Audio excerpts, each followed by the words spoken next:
हाँ, पिछले लेक्चर में आप लोग को बताया था इसके बारे में, लेंस के बारे में बहुत सारी चीज़ बताया था।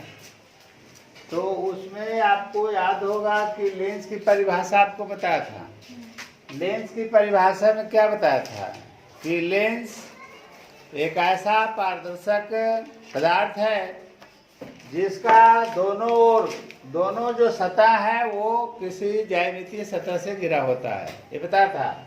इसमें प्रकाशीय केंद्र के बारे में बताया था, वक्रता केंद्र के बारे में बताया था। याद कीजिए, उस दिन बताया था आपको कि ये जो ज्यामितीय सतह है, जो गोला है, ये गोले का एक भाग है, तो गोले का केंद्र कहीं होगा ना, वही इस लेंस का भी होगा। इस ज्यामितीय सतह का केंद्र यहाँ है, गोला है, ऐसे ऐसे गोला बताया था उस दिन, याद कीजिए। ये गोला है, इस गोले से काट के बनाया है, तो गोले के केंद्र को क्या कहते हैं? लेंस का वक्रता केंद्र कहते हैं। इसलिए ये C1 हो गया और ये C2 हो गया, दोनों को मिलाने वाली रेखा प्रधान अक्ष हो गया, बताया था उस दिन। क्या चीज हो गया? प्रधान अक्ष हो गया, जिसका दूसरा नाम मुख्य अक्ष भी है, मुख्य अक्ष हो गया। ये हो गया है आपका प्रकाश केंद्र या प्रकाशीय केंद्र, जिससे होकर जाने वाली जितने भी प्रकाश की किरण होगी, चाहे वह ऐसे आ जाए, ऐसे चला जाए, वो सब सीधे निकल जाएगा, बिना विचलन का निकल जाएगा। क्योंकि आप जानते हैं कि जब प्रकाश की किरण एक माध्यम से दूसरे माध्यम में जाती है तो उसमें विचलन होता है। विचलन माने कर दिशा में परिवर्तन होता है। तो जब दिशा में परिवर्तन होता है तब अपवर्तन होता है। उसको बताया था आपको पिछले चैप्टर में, अभी पिछले घंटे में। तो ये आप एक बात को समझ लीजिए कि इसमें विदाउट अपवर्तन, प्रधान अक्ष का वह बिंदु जिससे होकर जाने वाली सभी प्रकाश की किरणें बिना अपवर्तन का निकल जाते, बिना विचलन का निकल जाते, बिना मुड़े हुए निकल जाती है, मतलब सीधी निकल जाती है। वह उसे क्या कहते हैं? प्रधान अक्ष का वह बिंदु क्या कहलाता है? प्रकाशीय केंद्र कहलाता है। तो क्या कहा आपको? लेंस की परिभाषा याद हो गया होगा, फिर प्रकाशीय केंद्र का परिभाषा याद हो गया, फिर आपको कहा कि लेंस में दो वक्रता केंद्र होते हैं, एक वक्रता केंद्र C1 है, दूसरा वक्रता केंद्र C2 है। अब आपको मैं एक फोकस की परिभाषा बता दूं, जो कि लेंस के चैप्टर के लिए बहुत ही महत्वपूर्ण माना जाता है। क्योंकि फोकस जो इस चैप्टर में जो शब्द है, फिजिक्स में जो शब्द है, इसकी जो महत्ता है बहुत ही अधिक है। इसके बिना आप बहुत सारी चीज़ें, जैसे दूरबीन हो, लेंस चश्मा में हो या जहाँ भी हो, उसकी क्षमता, उसका सारा चीज़ मेजर फोकस से ही होता है। इसलिए फोकस का लेंस में बहुत ही अधिक महत्व है। और फोकस को आप समझे कि क्या बता रहे हैं। ये आपको क्या बताया? C1 C2 को मिलाने वाली रेखा क्या कहलाती है? प्रधान अक्ष कहलाती है। ये आपको एक दिन और उससे पिछले घंटे में भी बताया था कि वक्रता केंद्रों को, दो वक्रता केंद्र होते हैं लेंस में। ये तो क्लियर हो गया आपका कि दो वक्रता केंद्र हैं, एक C1 एक C2। प्रधान अक्ष के समानांतर जाने वाली जितनी भी किरण होगी, तो प्रधान अक्ष के समानांतर जाने वाली किरण, इसमें एक चीज नहीं बताया है, उसको मैं तुरंत बता रहा हूँ, उसके बाद आप इसको समझ जाइएगा। ये तो प्रकाश केंद्र बता दिया आपको। ये जो ज्यामितीय लेंस जो है वह ज्यामितीय गोला की तरह से है, तो उसके जो ये व्यास जो होते हैं वो द्वारक कहलाते हैं। क्या कहलाते हैं? ये क्या कहलाता है? ये जो है ये द्वारक। इसको लेंस की चौड़ाई भी कहते हैं, लेंस की चौड़ाई भी कहा जाता है। अथवा लेंस के ज्यामितीय सतह के व्यास को भी आप कह सकते हैं कि लेंस के जो ज्यामितीय सतह है तो ये वृत्ताकार है, इसलिए उसके जो व्यास होंगे उसे क्या कहेंगे? उसका नाम पड़ेगा क्या? द्वारक नाम दिया गया है।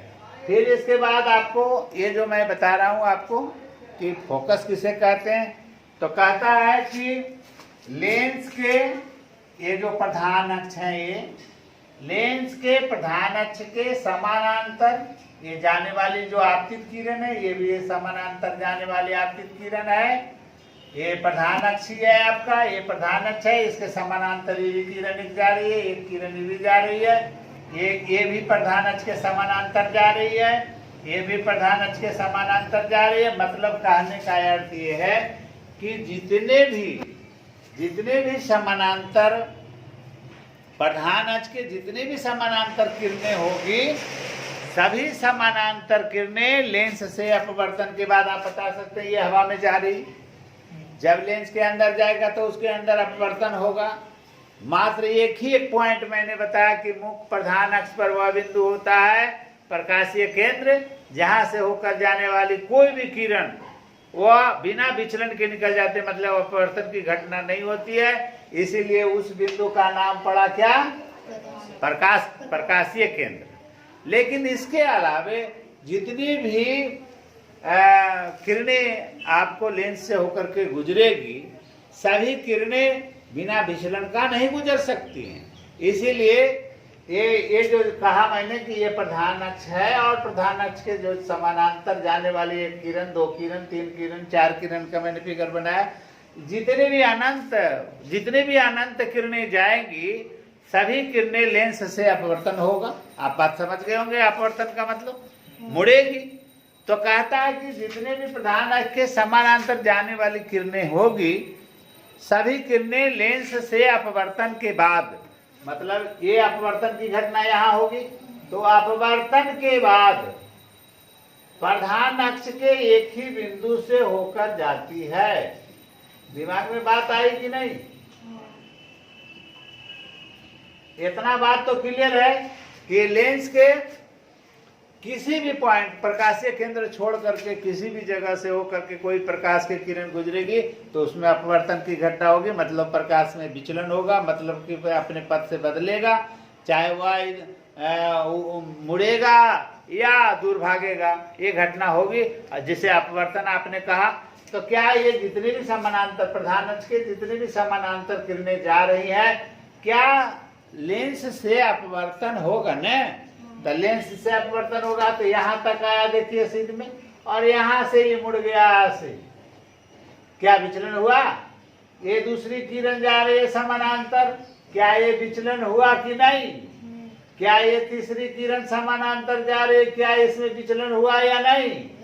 हुआ नहीं। इसमें क्या ये समानांतर किरण जा रही है, इसमें विचलन हुआ या नहीं हुआ? विचलन हुआ, लेकिन प्रधान अक्ष के एक ही बिंदु से होकर जाती है, जिसे क्या कहते हैं?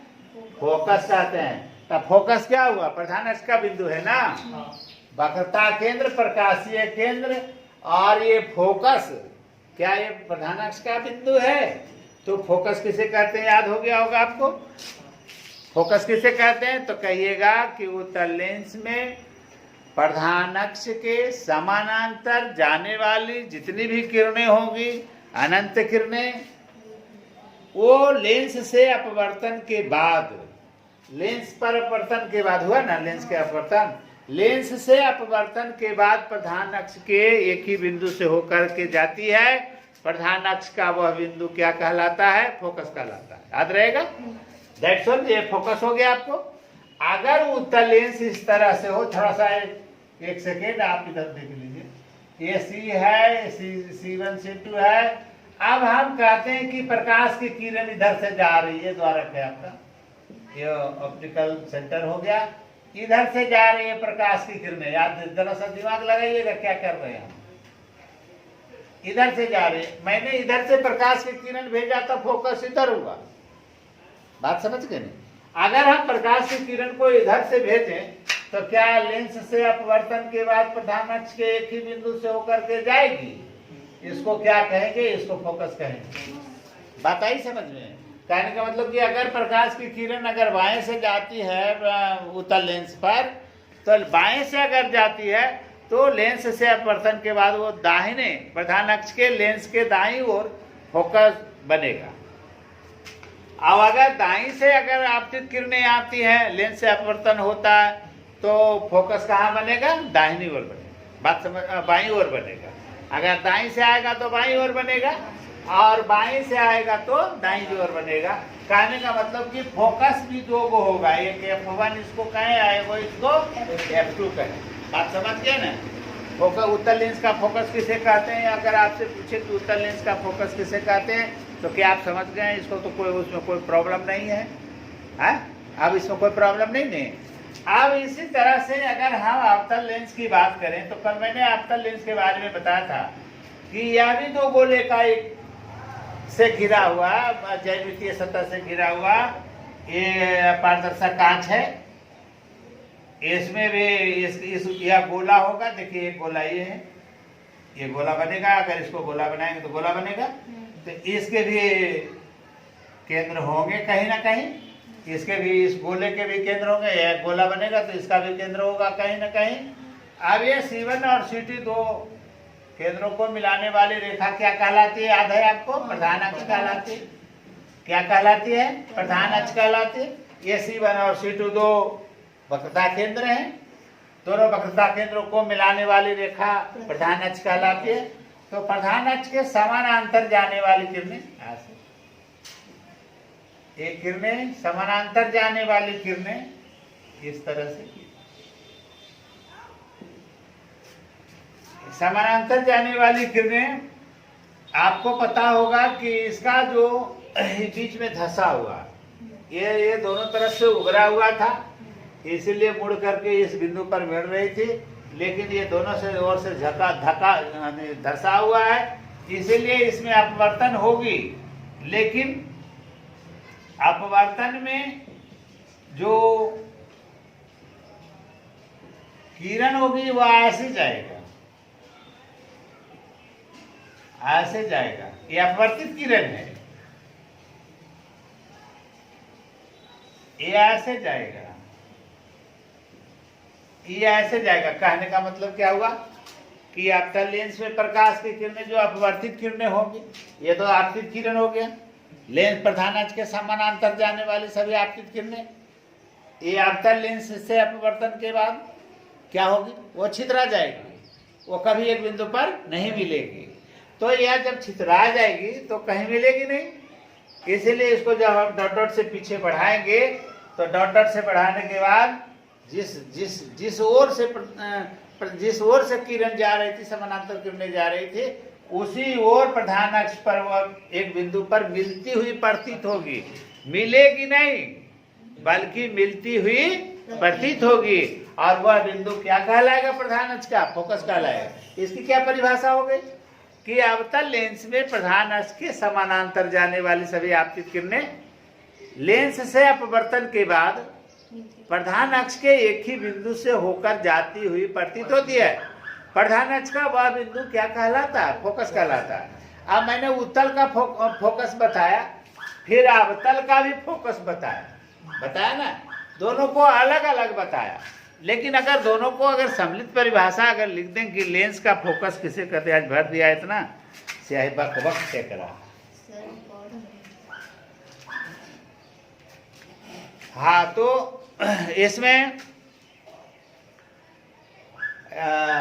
क्या कहा? अवतल लेंस का जो फोकस होगा वो क्या होगा? अवतल लेंस के फोकस में क्या होगा और उत्तल लेंस के फोकस में क्या हुआ? दोनों को अंतर क्या होता है? दोनों के परिभाषा में अंतर होगा। लेकिन अगर दोनों को कंबाइन रूप से अगर लेंस के फोकस के बारे में पूछ दे तो ना उत्तल लेंस के बारे में पूछा, ना अवतल लेंस के बारे में पूछा, ये तो केवल लेंस के बारे में पूछा। तो ऐसी हालत में आप उसकी परिभाषा क्या लिखेंगे? ना उत्तल का लिखेंगे ना अवतल का लिखेंगे। मतलब कि दोनों को मिला हुआ बात आपको लिखना पड़ेगा। तो उत्तल की परिभाषा तो याद हो गया कि उत्तल लेंस के प्रधान अक्ष के समानांतर जाने वाली सभी अनंत समानांतर किरणें लेंस से अपवर्तन के बाद प्रधान अक्ष के एक ही बिंदु से होकर जाती है, एक ही बिंदु से होकर जाती है। प्रधान अक्ष का वह बिंदु क्या कहलाता? फोकस कहलाता। अवतल लेंस में क्या परिभाषा बताया आपको कि प्रधान अक्ष के समानांतर जाने वाली सभी आपतित किरणें लेंस से अपवर्तन के बाद प्रधान अक्ष के एक ही बिंदु से होकर जाती हुई प्रतीत होती है। प्रधान अक्ष का वह बिंदु क्या कहलाता? फोकस कहलाता। क्या उत्तल लेंस का फोकस वास्तविक है? क्योंकि वास्तविक किरणों के कटान से बन रहा। और अवतल लेंस का फोकस क्या है? आभासी है, काल्पनिक प्रतिबिंब है। हाँ जी, काल्पनिक फोकस है। बात समझ गए? अब मैंने कहा कि अगर लेंस की परिभाषा आपसे पूछ ले रहा कि लेंस की परिभाषा क्या है, तो ना उत्तल लेंस का पूछा ना अवतल का पूछा, तो दोनों का मिला हुआ पूछेगा। तो ऐसी हालत में आप लिखेंगे कि लेंस के प्रधान अक्ष के समानांतर जाने वाली सभी आपतित किरणें, चाहे वो आपतित किरणें अनंत हो। क्या कहा? लेंस के प्रधान, मैंने नहीं उत्तल बोला ना अवतल बोला, मैंने केवल बोला लेंस के। तो लेंस के प्रधान अक्ष के समानांतर जाने वाली सभी आपतित किरणें लेंस से अपवर्तन के बाद प्रधान अक्ष के एक ही बिंदु से होकर जाती है या जाती हुई प्रतीत होती है। प्रधान अक्ष का वह बिंदु लेंस का फोकस कहलाता है। याद रहेगा आपको? कोई प्रॉब्लम? दोनों को कंबाइन करने के लिए मात्र एक बात उसमें लिखना है कि जाती है या जाती हुई प्रतीत होती है। दोनों मिल गया आपको, इतनी तो अंतर था। तो दोनों को मिला के आप लेंस की परिभाषा, फोकस की परिभाषा बोल सकते हैं, इसमें कोई प्रॉब्लम नहीं। अवतल लेंस की फोकस पूछ दे तो भी आप लिखेंगे, उत्तल लेंस का फोकस पूछेगा तो भी लिखेंगे। अब तो दोनों को परिभाषा में कोई फर्क नहीं है फर्क है, दोनों के परिभाषा में फर्क इतना ही है मात्र कि एक ही बिंदु से होकर जाती है और उसमें। अब आपसे अगर कोई सवाल पूछे कि उत्तल लेंस में, उत्तल लेंस का फोकस वास्तविक होता है या काल्पनिक? वास्तविक होता है। अवतल लेंस का फोकस काल्पनिक होता है। याद रहेगा? अब आपको दूसरी चीज मैं बता रहा हूँ, आप उसको जरा गौर से समझ लीजिएगा। फोकस बहुत ही इंपॉर्टेंट था। इसके बाद आपको हम बहुत सारी चीज है लेंस में, मैं आपको किताब में क्या दिया नहीं दिया, मैं किताब लाया भी नहीं, देखा भी नहीं, लेकिन हम आपको बता देते लेंस के बारे में। आपको जहाँ तक आइडिया है 10वां में क्या पढ़ना है देख ले। चलिए देखिए इधर, मैंने कहा अभी जो मैंने बताया उत्तल लेंस का, मैंने कहा ये उत्तल लेंस है, ये प्रकाशीय केंद्र है, ये प्रधान अक्ष है, ये C2 है, ये C1 मैंने वक्रता केंद्र है। दो वक्रता केंद्र कैसे हुआ बात आपको समझाया हुआ। ये दोनों वक्रता केंद्र, अगर यह प्रधान अक्ष के यहाँ से अगर कोई किरण जाती है, यहाँ से जा रही है, प्रधान अक्ष के समानांतर जा रही है, तो क्या ये फोकस होकर के जाएगा? हाँ। इसको ये आप कहेंगे। हाँ। इधर भी ये उतनी ही दूरी पर बनेगा। हाँ। क्या प्रधान अक्ष पर दोनों ओर फोकस बनता है ना। हाँ। अगर इधर से जाती है तो इधर बनेगा, इधर से बन जाएगा तो इधर बनेगा। अब तो मैंने आपको फोकस की परिभाषा बता दिया। हाँ। अब इसमें फोकस दूरी कौन है मालूम है आपको? अगर यह लेंस पतला है तो लेंस से आप कह सकते हैं, लेंस अगर मोटा होगा तो प्रकाशीय केंद्र से आप कह सकते हैं। ठीक है, तो अगर लेंस ही पतला तो पतले लेंस की चर्चा होती है, जैसे चश्मा में, ये दूरबीन में, सारी जगह पतले लेंस का ही उपयोग होता है, मोटा लेंस का नहीं होता। तो आप ये क्या बोलेंगे कि लेंस और फोकस के बीच की दूरी को क्या बोलते हैं? फोकस दूरी। फोकस की परिभाषा बताया ना आपको, ये फोकस दूरी कहलाएगी। आप बता सकते हैं ये उत्तल लेंस में फोकस दूरी प्लस होगा या माइनस? दर्पण के हिसाब से प्लस होगा, तो ये प्लस हो गया आपका, ये फोकस दूरी कहलाएगा। ये भी फोकस दूरी है, हाँ है, ये भी वो जितना दूरी इसका होगा उतना ही दूरी इसका भी होगा। फोकस दूरी हो गया। वक्रता त्रिज्या याद हुआ, वक्रता केंद्र तो याद हुआ। वक्रता त्रिज्या कैसे कहें? तो लेंस या प्रकाशीय केंद्र और वक्रता केंद्र के बीच की दूरी को क्या कहेंगे? क्या कहा? समझ में नहीं आया? कहा कि लेंस या कहिए प्रकाशीय केंद्र कहिए, लेंस भी कह सकते। तो लेंस और फोकस के बीच की दूरी को फोकस, लेंस और फोकस के बीच की दूरी को फोकस दूरी कहते हैं।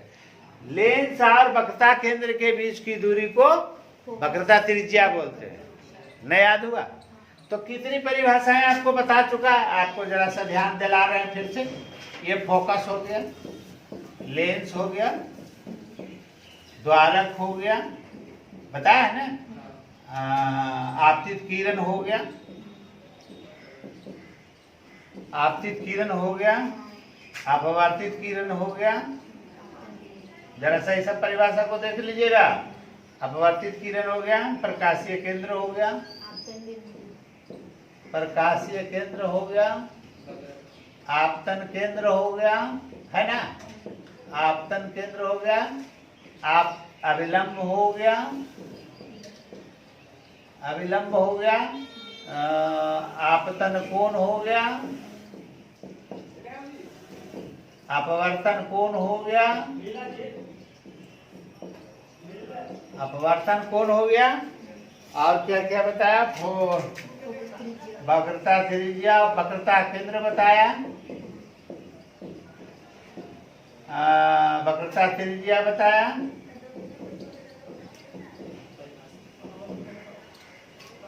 फोकस फोकस दूरी, और कुछ बताया है, लिख दिए प्रकाशीय केंद्र।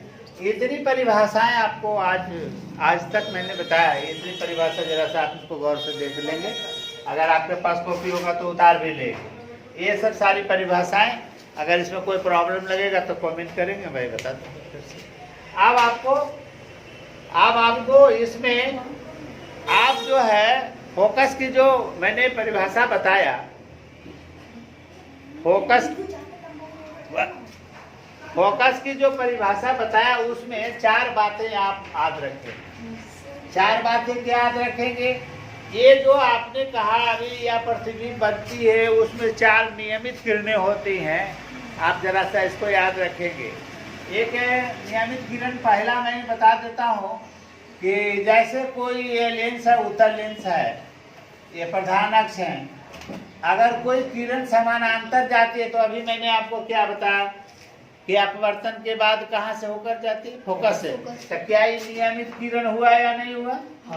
हाँ। तो पहली बात मैंने क्या बताया कि अगर वह प्रधान अक्ष के समानांतर आपतित किरण जाती है तो लेंस से अपवर्तन के बाद कहाँ होकर के जाएगी, फोकस होकर के जाएगी, याद रहेगा। दूसरी बात, अगर हम ये कहें कि ये लेंस है और अगर इसमें कोई किरण जो है, इसमें अगर F है, F2 है, F1 है, अगर कोई किरण F होकर के यहाँ से जा रही है तो क्या ये कि इसका क्या होगा, अपवर्तन के बाद ये समानांतर हो जाएगी, इसका उल्टा। तीसरी बात मैंने क्या बताया आपको, आज कीजिए, ये लेंस है, अगर ये प्रकाशीय केंद्र है, इससे होकर के जितनी भी किरण जाएगी, चाहे ऐसे जाए ऐसे जाए ऐसे जाए, क्या वो बिना विचलन के चली जाएगी? क्या याद रहे? ये तक कितने नियमित किरणें हो गई? 3 नियमित किरणें बताया मैंने कि अगर प्रधान अक्ष के समानांतर जाती हैं तो वो फोकस होकर के जाएगी, अगर फोकस से जाती है आपतित किरणें तो अपवर्तित किरणें समानांतर हो जाएगी, अगर प्रकाशीय केंद्र होकर के जाती है तो वह प्रकाशीय केंद्र से निकलेगी। क्लियर? फिर इसके बाद इसमें ये नियमित किरणें, ये जो मैंने बताया आपको 1 2 3, ये नियमित किरणें हैं। अगर आपको ये कहा जाए कि वक्रता केंद्र से जो नहीं, वक्रता केंद्र नहीं है, अच्छा, ये नियमित किरणें याद रखेंगे आप, नियमित किरणें याद रखेंगे, बिना नियमित किरणें का आपका नहीं बनेगा। बंद हो गया।